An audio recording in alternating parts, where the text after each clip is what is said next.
ভিডিওটা ভাইরাল হয় নাই, সে এত টাকা কীভাবে পায়? তখন আমি চিন্তা করলাম যে না, এমন একটা অসহায় মানুষ, তাকে যদি আমি কিছু টাকা ম্যানেজ করে দিতে না পারি, সেটা আমি আসলে নিজেকে দোষী মনে করবো। তখন আমার কিছু পরিচিত লোক ছিল। দেখেন কত টাকা এখানে, দেখেন আপু, আপনি ভাবছিলেন কখনো? আসসালামু আলাইকুম সবাইকে। আজকে চলে আসলাম সেই কিডনি বিক্রি করা আপুটির বাসায়। এদের আগে ওনার কাছে আসছিলাম, বাট ওনাকে পাই নাই। আসসালামু আলাইকুম, ভালো আছেন? জি আসসালামু আলাইকুম, ভালো আছেন ভাইয়া? উনি কি বাসায় আছে? যদিও পাশের বাসায় আছে না, আমি নক করলাম না কেন, উনি তো শেয়ার করে থাকে। তো উনি না থাকা অবস্থায় আমি নক করাটা ঠিক হবে না, এই কারণে আপনাকে জিজ্ঞেস করলাম। যেতে পারি আমি, কোনো সমস্যা নেই। জি অসংখ্য ধন্যবাদ। যাক, উনি বাসায় আছে, কনফার্ম হলাম। আর নক করলাম না এই কারণেই, ওনার পাশে আর একটা রুম আছে, তো শেয়ার করে থাকে উনি, তো ওনাদের চাই না ডিস্টার্ব করতে উনি না থাকা অবস্থায়। আসসালামু আলাইকুম। ও, ভালো আছেন? এই তো আলহামদুলিল্লাহ ভালো। চিনতে পারছেন আমাকে? চিনতে পারছেন?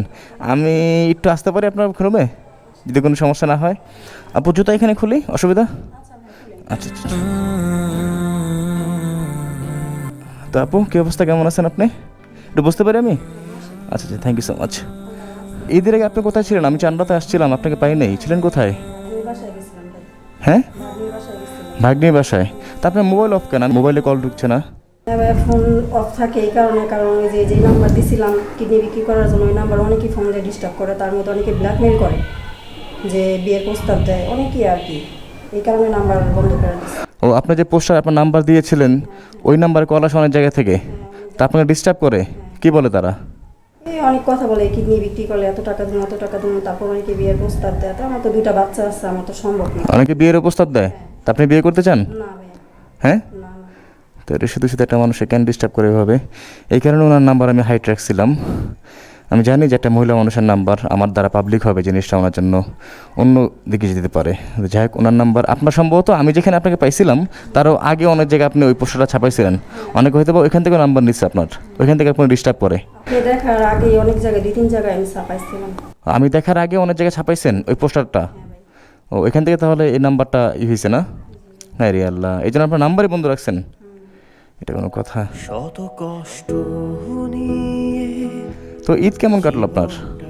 আমাকে তো আপনি কোনো সুযোগই দিলেন না। আমি আপনার বাসায় আসলাম, ওই দিন আপনাকে ওই যে কেয়ারটেকারকে জিজ্ঞেস করে গেছি ঈদের আগে, শুনলাম আপনার নাকি রুমে নাই। তারপর রুমে নাই, তারপর নাম্বারে কল দিতেছি, মোবাইলে কোনো কল যাচ্ছে না। তা আমি তো টেনশনে পড়ে গেলাম, কী ব্যাপার, ঈদের আগে যাই আপনার সাথে দেখা করতে। বাসায় থাকলে নানান টেনশনে মাথা আরো ঘুরে, খালি বাসার মধ্যে কখনো কি হয়ে যায় নিজে হইতে পারি না। বাসায় গেছিলাম আর কি। তো ঈদ আপনার 2 সন্তান ঈদ কীভাবে করলো? কোনো রকম আর কি, ওদের মার্কেট করে দিতে পারিনি। জামা কাপড় নিতে দিতে পারো না, এটা নামাজ পড়তে জামা কি করছে জোর করে, মানে পরে 2-3 বছর আগে যে কাপ বিস্কুট কিনে দিয়েছিলাম মাদ্রাসায় পড়ার লেগে, ওই কাপ বিস্কুট পরে নামাজ পড়তে পাঠাইছি, পরে নামাজ পড়েছি, ঈদের নামাজ।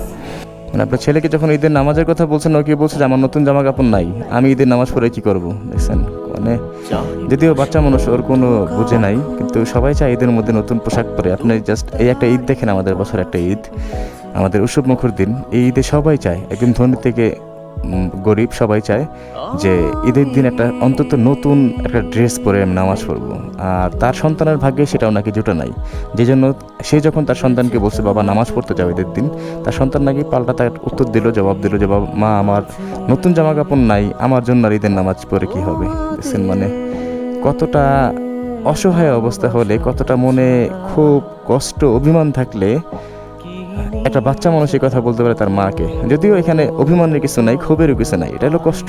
কষ্টের জায়গাতেই তার বাচ্চা এই কথা বলা তাকে। আল্লাহ, আমরা কত ভালো আছি তাদের তুলনায়। এভাবে কয়দিন যাবেন আপু? ভাই বাসায় তো বাসা ছেড়া দরিয়া, বাসা ছেড়া দিয়ে ছোট মোটো একটা বাসা নিব, বাসা নিয়ে হ্যাঁ, আপনার এক কাজ করেন, আমি আপনাকে বলতে চাইছিলাম যে অন্তত এই বাসাটা ছেড়ে দিয়ে একটা ছোট রুম নেন। যেহেতু এই বাসা আমি ছাড়তে পারতেছিলাম, অনেক ছাড়ার চেষ্টা করছিলাম। ছাড়তে পারেন না কেন, সমস্যা কি? ভাই যাইতেছিল ও ও হ্যাঁ হ্যাঁ, বলছিলেন আমাকে ভাড়া বেজে গেছে বাসার। একটা টুকিটাকি বাসা বাড়ি কাজ দিয়ে মনে তো গার্মেন্টসের কাজ করবো, এই চিন্তা ভাবনা করতেছি। আপনি গার্মেন্টসে কাজ করতে পারেন তো? হ্যাঁ পারি ভাই, কিন্তু সমস্যা হলো আপনার ঋণের মধ্যে জর্জরিত অবস্থা চলে গেছেন। এখানে তো মোটামুটি অনেক টাকা বাসা ভাড়া বেজে গেছে। টাকার কারণে মানে বাসাটা ছাড়তে পারতাছি না বেশি ভাই। কি বাড়ি এলাকা আপনাকে চাপ দেয়? বাড়িওয়ালা না, বাড়িওয়ালা এমনি ভালো আছে, যতটুকু সামর্থ্য আর ইয়া করে। ও, মানে বাড়ির লোক আপনাকে সাহায্য করে? যাক আলহামদুলিল্লাহ, ভালো মানুষ পাইছেন। একটা দিন আমার ঘরে কিন্তু সেমাই চিনি কিছুই নাই, যতটুকু পারছে তার সামর্থ্য, আলহামদুলিল্লাহ লাখ লাখ শুকরিয়া, তারা আমার সাহায্য করছে। বাড়িওয়ালা। হ্যাঁ বাড়িওয়ালা। যাক আলহামদুলিল্লাহ। বাড়িওয়ালা আপনাকে ঈদের আগে বাজার সদাই করে দিছে? দেখ শুনে ভালো লাগলো, আল্লাহ তাকে বাঁচায় রাখুক। ভালো লাগলো শুনে যে আসলে এরকম মানুষের খুঁজে পাওয়া যায় না। তা আপনার ছেলে কোথায় এখন? ও একটু বাইরে গেছে। বাইরে গেছে? ও কি হোটেলে কাজ করে না? হ্যাঁ, কাজের জায়গা তো 4-5 দিন বন্ধ দিচ্ছে, এই কারণে আর কি। ও 4-5 দিন বন্ধ পেয়েছে ঈদের। ওকে ছোটো মোটো কোনো ব্যবসা ধরে দেওয়া যায় না আপু? হ্যাঁ বাড়িটাই চিন্তা ভাবনা করতেছি, এখন তো টাকা লেগে মানে ঘর বাড়ি আমি ঋণই দিতে পারতেছি না, আমি আমার ব্যবসা ধরানো কেমনে। তা আপনার যদি একটা কিডনি আমি কিনে নিতে চাই, বিক্রি করবেন? হ্যাঁ দিয়া দিন ভাই, দিয়া হ্যাঁ দিয়া দিন, কিডনি বিক্রি করার লেগে তো গেছিলাম। দিয়ে দিবেন না? হ্যাঁ ভাই, তাছাড়া তো আর কোনো ইয়ে দেখতেছি না। আরে আল্লাহ। তা আপু, আমার ঈদের আগে আপনার বাসায় আসা একটা উদ্দেশ্য ছিল, আজকে আপনার বাসায় আমার একই উদ্দেশ্যে আসা। যদিও আমি ঈদের আগে সফল হইনি, আপনাকে আমি পাই নাই, সেটা জানি না আমার ব্যর্থতা নাকি আপনার ব্যর্থতা। বাট আজকে যখন আপনার বাসায় এসে আমি আপনাকে পেলাম, আমি মন থেকে অনেক হ্যাপি, মন থেকে অনেক খুশি যে আপনাকে আমি আবার সরাসরি কাছে পেলাম। এই কারণেই, হ্যাঁ এই কারণে আপনি সম্ভবত জানেন না কী কারণে আসছি। আপনি ভাবতে পারেন যে অযথায় কথা বলতে আসছি। হ্যাঁ, অযথার মধ্যে আল্লাহ তালা আপনার জন্য একটা বিশাল উপহার রাখছে, আর এই উপহার সম্ভব হয়েছে আল্লাহ তালা আমাদের মাধ্যমে করে দিছে। হ্যাঁ, আমরা জাস্ট ওসিলা। আপনার ওই কিডনির পোস্টটা দেখার পর আমি চিন্তা করলাম আসলে সবার পাশে এরকমভাবে দাঁড়ানো পসিবল না। আমার যতটুকু সামর্থ্য, আমার 2-4-5-10 হাজার টাকা এই পর্যন্ত সামর্থ্য আল্লাহ দিছে। তবে হ্যাঁ ইনশাল্লাহ পরবর্তী যদি কখনো দেয়, ইনশাল্লাহ ভবিষ্যতে আমি চেষ্টা করবো আপনাদের মতো মানুষের জন্য একাই কিছু করার জন্য। বাট এখন আমার ওই সামর্থ্য হয়ে ওঠে না যে সবার জন্য আমি একাই যথেষ্ট, এরকম না। যে কারণে সবার সাহায্য নিয়ে, সবার সহযোগিতা নিয়ে আপনার পাশে একটু দাঁড়ানোর চেষ্টা করছি, আর আল্লাহ তালা সেখানে আমাদের একটু সফল করছে। আজকে এই কারণে আসা, এখানে প্রায় 55,000 টাকা আছে আপু, এটা আপনার উদ্দেশ্যে আপনাকে দেওয়া। আর এই টাকাটা মূলত আমার না আপু, এই টাকাটা সম্পূর্ণ টাকাটাই মানুষ আপনাকে দিছে। আল্লাহ তালা আপনাকে নিরাশ করে নেই আপু, করছে? আপনি ভাবছিলেন কখনো? দেখেন কত টাকা এখানে, দেখেন আপু, আপনি ভাবছিলেন কখনো? হ্যাঁ, আপনি কান্না করবেন না প্লিজ, জাস্ট আপনাকে আমি বুঝাচ্ছি আপু। আরে আল্লাহ, আমি কান্না করতেছি। আল্লাহ। আপু, আপু শোনেন শোনেন শোনেন শোনেন, আমি আপনার ছোটো ভাইয়ের মতো, একটু শোনেন আপু।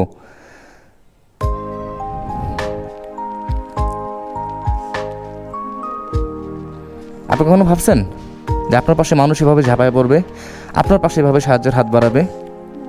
ভাবছেন কখনো? তাহলে এই জন্য বললাম যে কখন নিরাশ হবেন না, আল্লাহ তালা কাছে চাইবেন। আল্লাহ তালা পরীক্ষার পর অবশ্যই আপনাকে উত্তম একটা রিজিক দান করবেন, উত্তম একটা ব্যবস্থা করে দেবেন। সে মহা পরিকল্পনাকারী, সবসময় মাথায় রাখবেন। আপনি কান্না করবেন না প্লিজ, আপনি কান্না করবেন না। এই টাকাটা আমার না, এই টাকাটা দেশের সকলে, দেশের বাইরের প্রবাসী ভাইরা আপনাকে দিছে। এই টাকা মূলত সকলের টাকা, এখানে প্রায় 55,000 টাকা আছে। এটা দিয়ে আপনি আপনার ভাড়া পরিশোধ করবেন, আর আপনি ঋণের মধ্যে আছেন, সেদিন আমাকে বলছিলেন ওই ঋণ পরিশোধ করবেন। আপাতত আপনার ঋণ মুক্ত হন, কারণ একটা মানুষ না খেয়ে থাকতে পারে, বাট ঋণের মধ্যে একটা মানুষ বাঁচতে পারে না। একটা মানুষ দিনের পর দিন না খায় সে বাঁচতে পারে, বাট যে ঋণগ্রস্ত অবস্থায় থাকে সে বেশি দিন বাঁচতে পারে না, টেনশনে, চিন্তায়। এর জন্য আপনি আগে ঋণমুক্ত হন, দেন আপনি এখান থেকে ছোটো একটা কাজ করবেন, গার্মেন্টস বলেন, কোনো ফ্যাক্টরিতে বলেন, আপনি ওইখান থেকে আস্তে আস্তে কাজ করবেন। এখন আপনি গার্মেন্টসে কাজ করলে আপনার ঋণ কাকে দিবেন? বাট এই টাকাটা দিয়ে আপনার একটাই উদ্দেশ্য, টাকাটা দেওয়া, সেটা হলো আপনার ঋণমুক্ত হওয়া। কি খুশি হন নাই? হুম,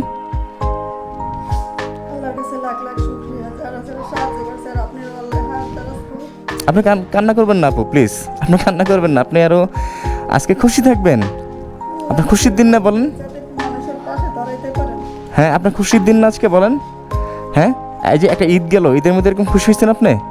হ্যাঁ, ভাবছেন কখনো? যদিও ওই টাকাটা আমি ঈদের আগে আপনাকে দেওয়ার জন্য আসছিলাম, বাট সেদিন আপনি ছিলেন না, এটা আমার দুর্ভাগ্য, আমার ভাগ্য খারাপ, নসিব খারাপ, আপনাকে আমি পাই নাই।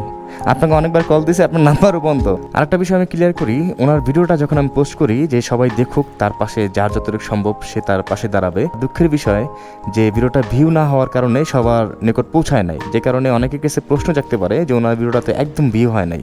তো যে ভিডিওটাতে এত ভিউ কম হয়েছে, ভিডিওটা ভাইরাল হয় নাই, সে এত টাকা কীভাবে পায়?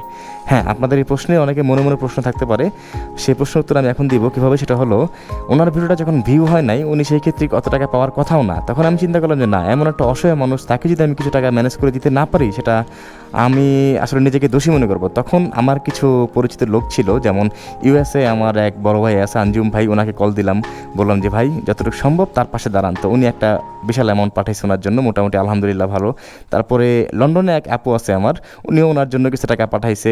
আরেকজনকে ফোন দিছে, উনিও কিছু টাকা পাঠাইছে। সবার টাকা মিলায়, আপনাদের টাকা মিলায় দেন উনি 55,000 টাকার মতো পাইছে। এই টাকাটা আপনি রাখেন আপু, এখানে প্রায় 55,000 টাকা আছে, গুনে নেবেন। রাখেন আপু, একটু গুনে নেবেন।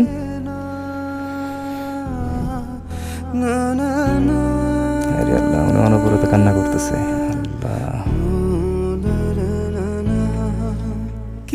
আপু আপনি কান্না করবেন না প্লিজ আপু, এই টাকাটা দিয়ে আগে আপনি ঋণ মুক্ত হন আপু, আগে ঋণ মুক্ত হন।